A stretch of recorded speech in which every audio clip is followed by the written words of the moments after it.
Hello guys, Brith CR here with another video. Today's video is going to be a little bit different.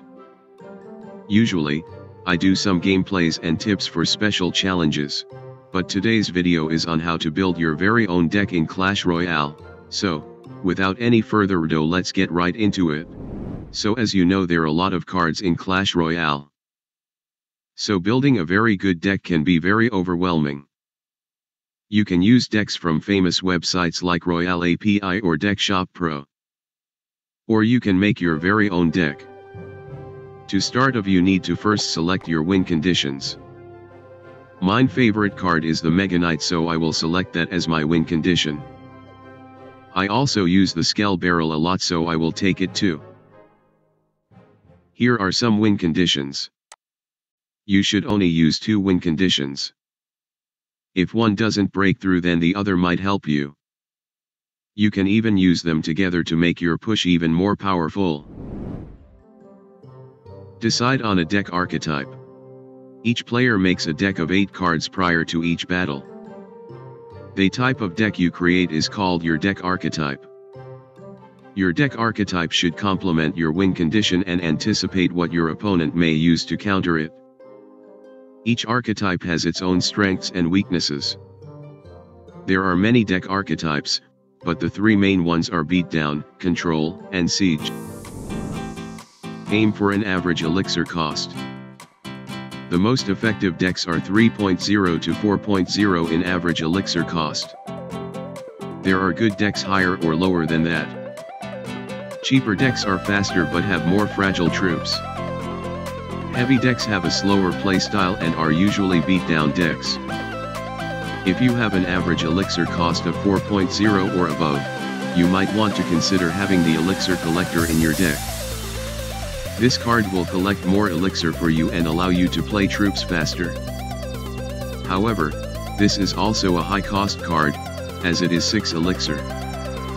Cycle decks go as low as 2.6 for the AEC, since the playstyle requires the player to cycle to their win condition quickly. Think about your playstyle. Do you want a fast deck continually attacking the opponent? Do you want a slow deck that builds up momentum? Or do you want a balance of the two? It is up to you. Troops have different movement speeds. For fast decks, you might want speedy Hog Riders, elite Barbarians, or Goblins. A slow deck could include the Mighty Golem, P.E.K.K.A., or Executioner. Make sure you will have a counter for everything. Get troops that attack air, do splash damage, deal heavy single target damage, and troops that do more than one at a time. You will need one of each on your deck to make it effective. Musketeer, Minions, and many P.E.K.K.A. are some troops that do single target damage. Wizard, Witch, and Bowler are examples of splash attackers. Think about the meta and create a meta counter deck. Meta stands for most efficient tactic available. These are the commonly used decks in an arena or league. Knowing the meta allows you to craft a deck to counter the most commonly used decks. However, be careful so that your deck is not weak to other non-meta decks that are often used. For example, you may see a lot of people running log bait at your trophy range. To counter this, run 2 small spells in your deck. You can choose from Tornado, Zap, Arrows, Barbarian Barrel, Giant Snowball, and the Log. Choose support cards for your win condition. These cards complement your win condition and help defeat its counters. You should try to play these with your win condition. They need support to be effective and are usually glass cannons or splash units. For example, Wizard is good with P.E.K.K.A. because it is good at removing swarms, which the P.E.K.K.A. is weak to. Some support cards are Valkyrie, Musketeer, Witch, and Electro Wizard. A lot of win condition supports are in the group sometimes referred to as the Fire Valleys, which means they survive an equal level fireball with a sliver of health. Select defensive cards. These are generally slow-moving cards good for protecting your towers. Some are swarms of low health cards that do a lot of damage. These include Ice Wizard, Barbarians, Minion Horde, and Skeleton Army. Add a building. These will be the main part of your defense. Some buildings spawn troops periodically. Others do damage against enemy troops. Most decks will have one of these in them. The Inferno Tower does damage that increases over time.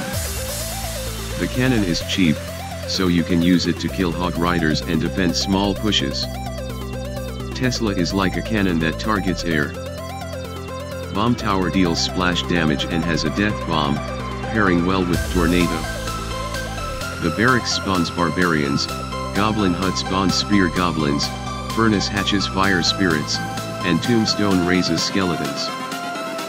Mortar and X-Bow are win conditions in siege decks, but they are also used on defense in those decks since they can shoot at units from a long distance. Put at least one spell in your deck. These offer direct damage and are incredibly useful when finishing towers. They all have different effects and costs. Most decks have 2, but 1 or 3 spell decks are common too. Some spells affect troops. Heal spell heals your troops. Life. Rage increases movement speed and attack speed. Freeze stops troops in place. Clone makes copies of your troops that have only 1 hit point. Avoid having 4 or more dead cards. These are cards that you don't want to play as the first move or cycle in the back. If you end up with 4 of them in your hand at one time, you won't have a good card to play and will be forced to leak elixir or make a risky move. For example, you wouldn't want to cycle Inferno Dragon in the back to start out, or your opponent could play a Lava Hound in the opposite lane and you would have no good counter. A Golem, any heavy spell, and most buildings are dead cards since playing them leave you open to an attack. 3 elixir cards or less such as Ice Spirit, Archers, and Goblins are good to include in your deck since you can play them without a large fear of not having a response to your opponent's cards. Life. Thank you for watching till the end. Hope you liked the video and I will see you in the next one.